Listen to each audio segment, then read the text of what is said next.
కొత్తగా ఏదైనా ఉంటే చెప్పు సునందా. విని విని విసుగొస్తాండు. అది మీరు వెటకారాలు ఆడొచ్చు, కానీ నా ఆట నేను ఆడుతూనే ఉంటాను. అయినా ఈ విషయాలన్నీ నాకెలా తెలుసు అన్న డౌటే మీకు రావట్లేదు.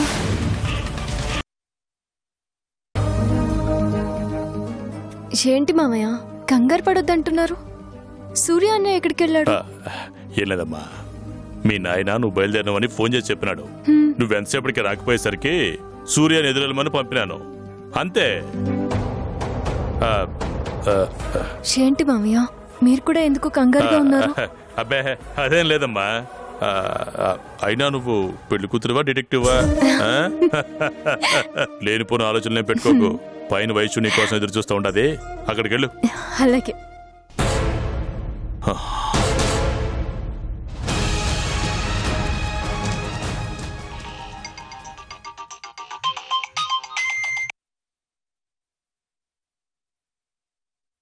హలో సార్, నేను వెంకట్ని మాట్లాడుతున్నాను. చీరలు తీసుకురమ్మంటారా? నువ్వు ఇంకా బయలుదేరలేదారా? త్వరగా బయలుదేరు. అట్టగా అయ్యా.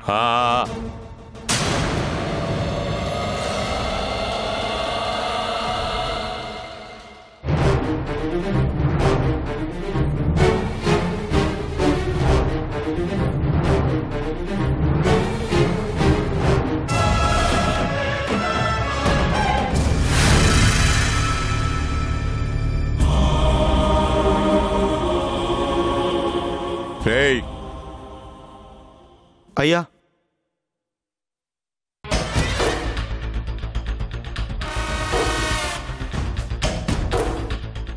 అయ్యా ఏం తీసుకుపోతాడో? అమ్మగారు కూరగాయలు తీసుకురమ్మంటే తీసుకొస్తున్నానయ్యా. చూపించు.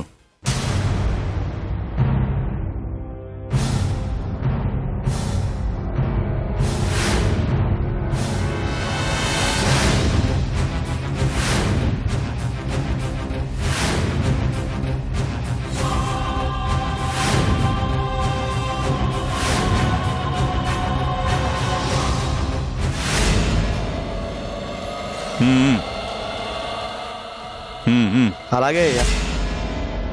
ఏమైనాదయ్యా? ఏం లేదులే.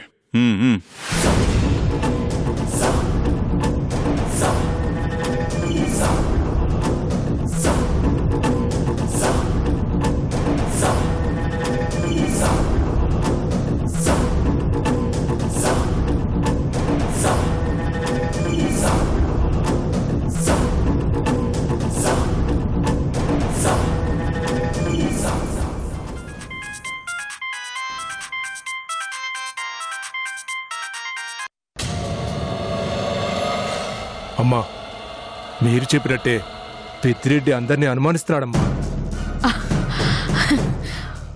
అవునా?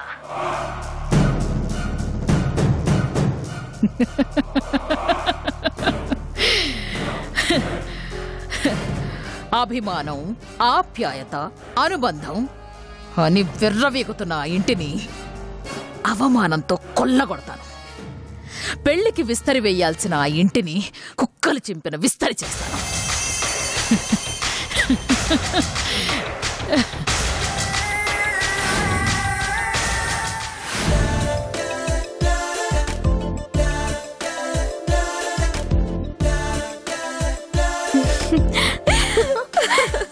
ఇంకేంటి సిరి సంగతిలో? సిరి, అమ్మా సిరి ఇస్తున్నాడు, నేను వెళ్ళి దాక్కుంటా. అలాగే. సిరి,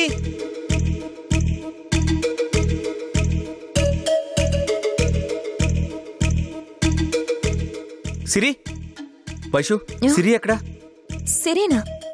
సిరి రాలేదు బావా. అదేంటి, సిరి వచ్చిందని మావయ్య చెప్పాడే. ఏమో నాకు తెలియదు బావా.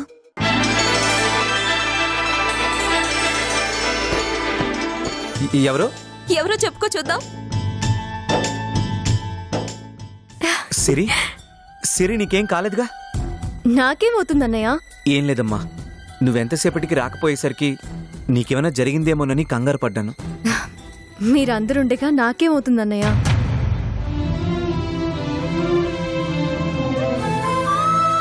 అయినా బయలుదేరే ముందు నీకు ఫోన్ చూద్దాం అనుకున్నాను, కానీ నా ఫోన్ స్విచ్ ఆఫ్ అయిపోయింది.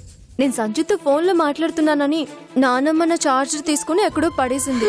ఇంకా నయ్యో ఫోన్ పడేయలేదు, లేకపోతే పాపం సంజు కొత్త ఫోన్ కొనాల్సి వచ్చేది.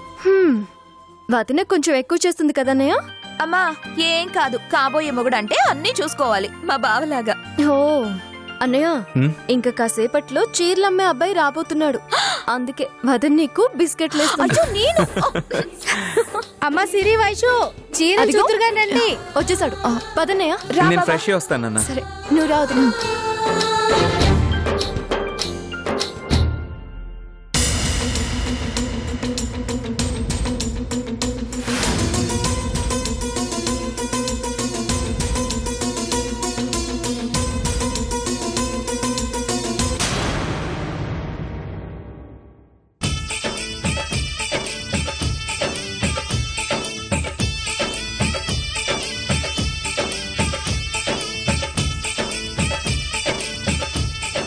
ఈ కలర్ బాగుంది.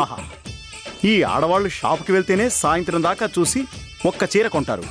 ఇప్పుడు ఏకంగా దుకాణం ఇంట్లోనే పెట్టారంటే మినిమం 2 days పడుతుందేమో. నిజమే మావయ్య, మనం ఇక్కడుంటే బుక్ అయిపోతాం. కరెక్టే సూర్య. ఎస్కేప్ అయిపోతాం. పదండి. బావా ఎక్కడికి జారుకుంటున్నారు? ఇలా వచ్చి కూర్చోండి. ఇక్కడ మాకేం పని వైషు, కట్టుకునేది మీరు, సెలెక్ట్ చేసుకునేది మీరు, మేము ఉండే ఏం చేస్తాం? కట్టుకునేది మేమే అయినా కట్టుకున్న వాడికి నచ్చిందే కొనుక్కుంటాం. కూర్చో. తప్పదా? తప్పదు, కూర్చో. భర్త అన్నాక భరించాల్సిందే కదా. కూర్చోన్నయ్యా. కూర్చో. ఇంకేం చేస్తాం? హలో, అక్కడ కాదు ఇక్కడమ్మా, ఇక్కడ కూర్చో. ఏంది నీకు వేరుగా చెప్పాలా? కూర్చోవయ్యా. కూర్చుంటా.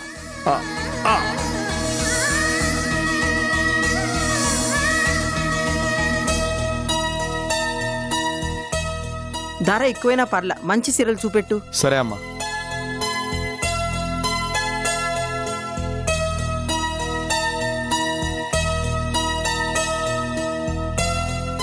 అంచు మరీ చిన్నగా ఉంది, అంచు పెద్దగా ఉంటే చీర కట్టు బాగుంటది. పెద్దంచు చీరలు చూపెట్టయ్యా. సరే అమ్మా.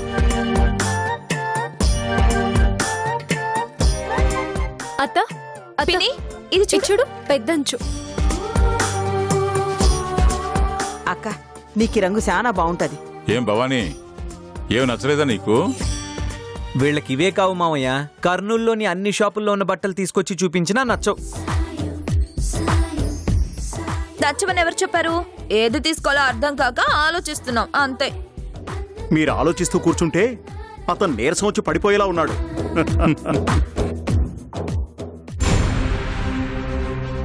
రై నరసింహ, ఇట్రా. ఏందన్నా? నా అనుమానం ప్రకారం ఈ చెవిరింగు ఇంద్రానిదేనా కాదా అని తెలుసుకోనికి ఇదే మంచి అవకాశం. అందరూ సీరలు కొనే హడావుడిలో ఉండారు. నేను లోపలికి పోకూడదు కాబట్టి నువ్వు పోయి ఆ ఇంద్రాణి గదిలో దీని జత చెవిరింగ్ ఉండదేమో చూడు. అట్టాగే అన్నా.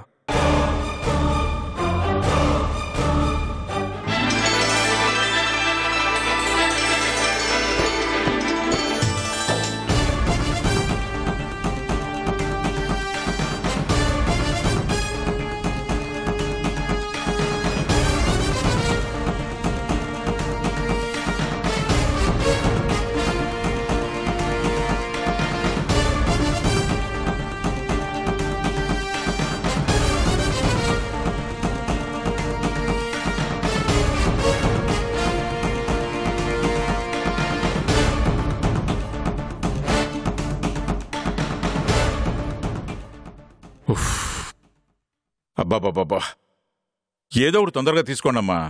పాప మా అబ్బాయి ఎంతసేపు అని కూర్చుంటాడు? చీరలు సెలెక్ట్ చేసుకోవడం అంటే అంత తేలిక అనుకుంటున్నారా మామయ్య? సరే, ఒక పని చేద్దాం. మాకేం సెలెక్ట్ చేసుకోవాలో తెలియట్లేదు కాబట్టి మీరే ఎవరి భార్యలకి వాళ్ళు సెలెక్ట్ చేయండి.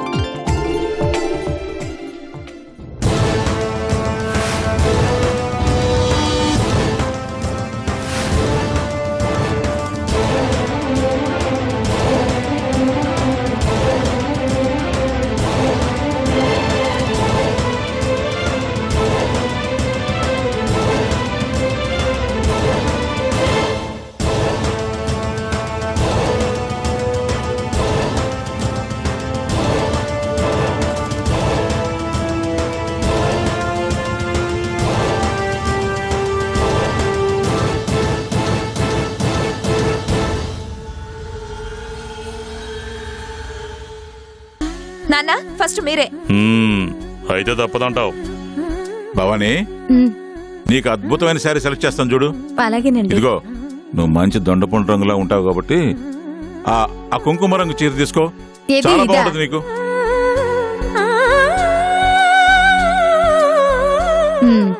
బాగుంది.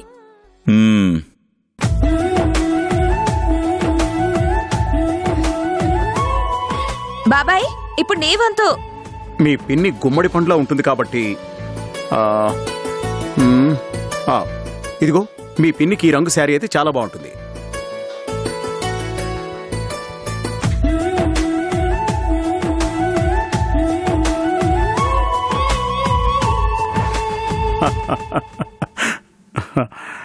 సూర్య, ఇక నీ వంతు. కలువ పువ్వు లాంటి నా వైషుకి ఈ డార్క్ బ్లూ అయితే చాలా బాగుంటుంది. ఓ బాగుంది.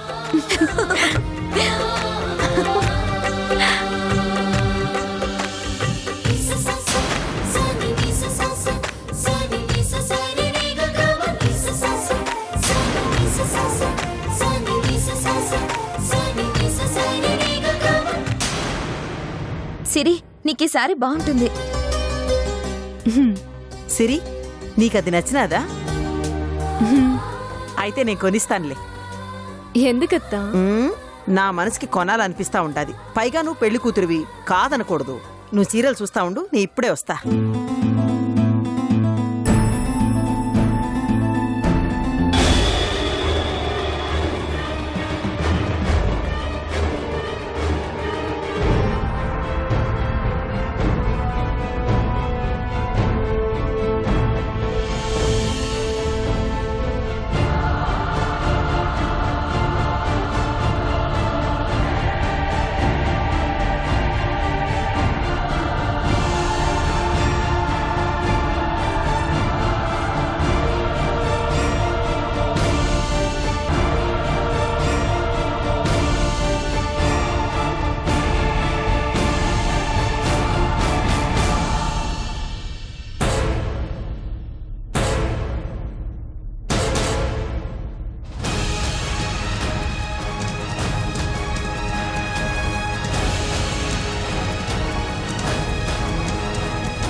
నా గదిలో ఏం చేస్తా ఉండవు? చెప్పు, ఏం చేస్తా ఉండవు? అమ్మా, అది గదిలో పిలిదూరినట్టు అనిపిస్తేనో తరుముదామని వచ్చినాను. పో, బయటికి పో.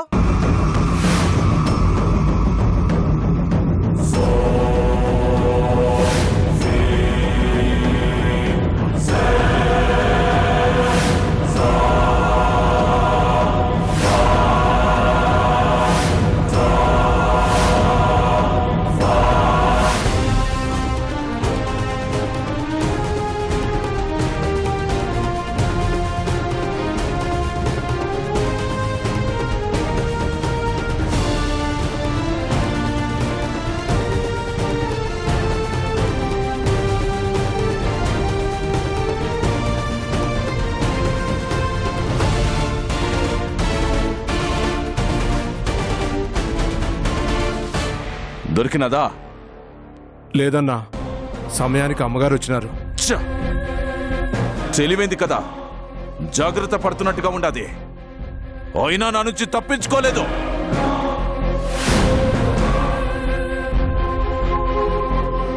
పోదా.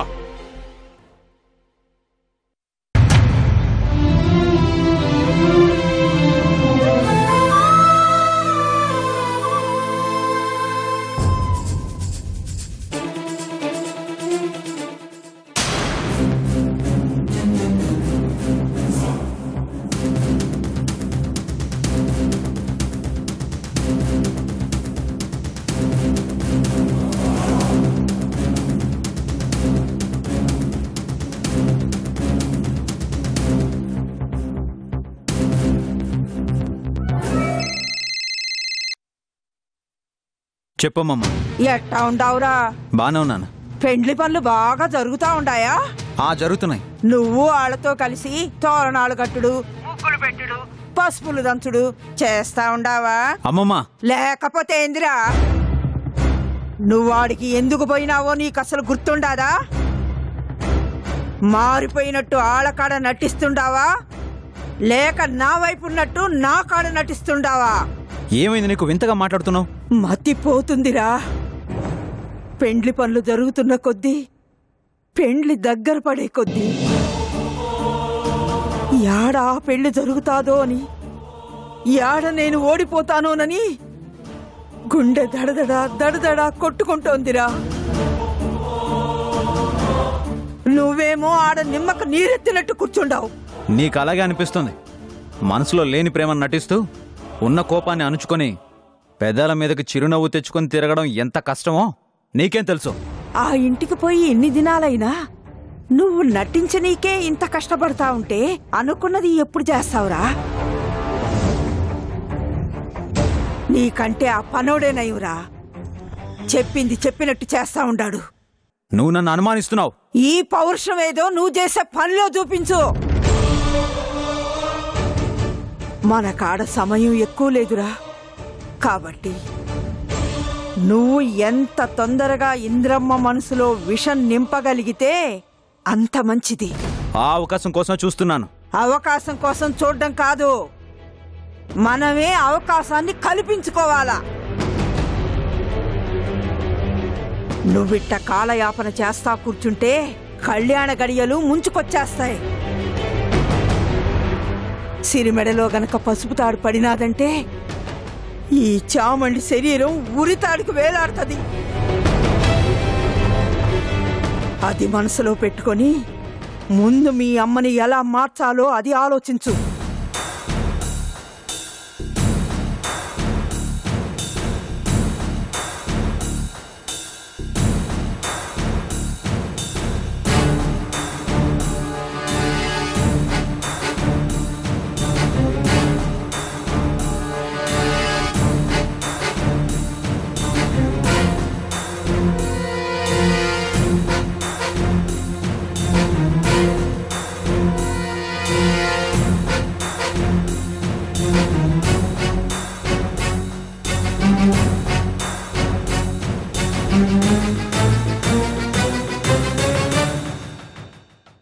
ఆ సాంబిరెడ్డి నా మీద పెంచుకున్న పగే అతని అనుమానానికి బీజం వేస్తా ఉండాది. నేను అతనికి ఎంత నచ్చ చెప్పినా వినేటట్టుగా కనబట్టలేదు. పెళ్ళాం సచ్చిన విషయాన్ని కూడా పక్కన పెట్టి చాలా మొండిగా ప్రవర్తిస్తా ఉండాడు. అమ్మని మునుపటి మనిషిలా ఎలా మార్చాలి? మా ఇంట్లో దర్జాగా ఉండే మా అమ్మ ఇక్కడ వీళ్ళందరికీ బానిసలా బతుకుతోంది. లేనిపోని అనుమానాలతో మా అమ్మను అనుమానిస్తున్నారు.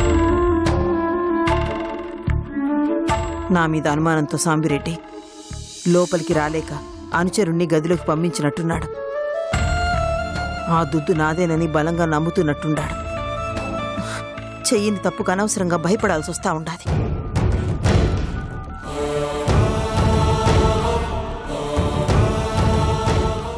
ఏ మాత్రం అవకాశం దొరికినా సాంబిరెడ్డి అమ్మను చంపడానికి సిద్ధంగా ఉన్నాడు. ఎలాగైనా అమ్మను వీళ్ల నుండి దూరం చేయాలి.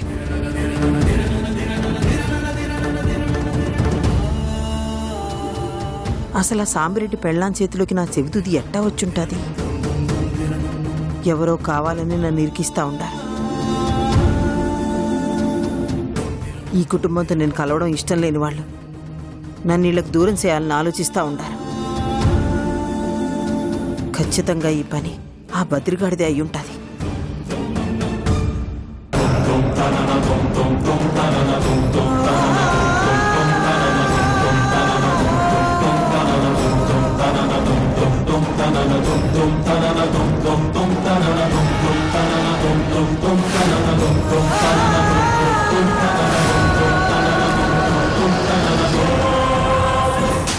అమ్మా, ఈ జరుగుతున్నవన్నీ బదిలీ చేస్తున్నాడు అనుకుంటున్నావు కదూ?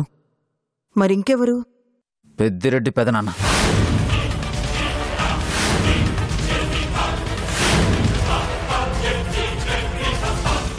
అవునమ్మా, పెదనాన్న నిన్ను ఇంకా పూర్తిగా నమ్మలేదు. నమ్మినట్టు నటిస్తున్నాడు అంతే. లేదు రాక్షి, మీ పెదనాన్న నన్ను పూర్తిగా నమ్మినాడు. నేను మొదట ఈ ఇంట్లో అడుగుపెట్టినప్పుడు అందరికన్నా ఎక్కువగా సంతోషించింది మీ పెదనాయనే. గతంలో నేను చేసిన తప్పులకి అందరూ నన్ను నిందించినారు. నేను మారిపోయినానంటే ఏ ఒక్కరూ నమ్మలేదు. కానీ నా మాటలు పూర్తిగా నమ్మింది మీ పెదనాయనే. నీకు విషయం తెలుసా? నేను మారిపోయినానంటే మీ నాయనే నన్ను నమ్మలేదు. రంగులు మార్చే ఊసర వెళ్ళినని నన్ను అన్ని రకాలుగా నిందించినాడు. అందరితో నేను మారినానని మాట మాత్రమే చెప్పినాను. కానీ నన్ను పూర్తిగా మార్చేసింది మీ పెదనాయన నమ్మకమే.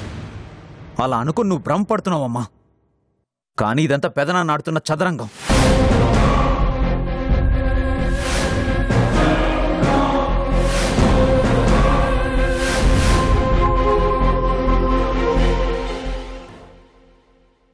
ఎన్నిసార్లు ఆపుతారో ఆపండి. మీరు ఏం చేసినా, ఎన్ని రకాలుగా ప్రయత్నం చేసినా నాలో రగులుతున్న ఆవేశాన్ని ఆపలేరు. ఆ ఇంటి నాశనాన్ని అసలు ఆపలేరు. నానమ్మా, ఈ వయసులో నీకు ఇవన్నీ అవసరమా? మనవడు మనవరాళ్లతో హ్యాపీగా గడపక పగ ప్రతీకారం అంటూ నువ్వు సాధించేదేముంది చెప్పు?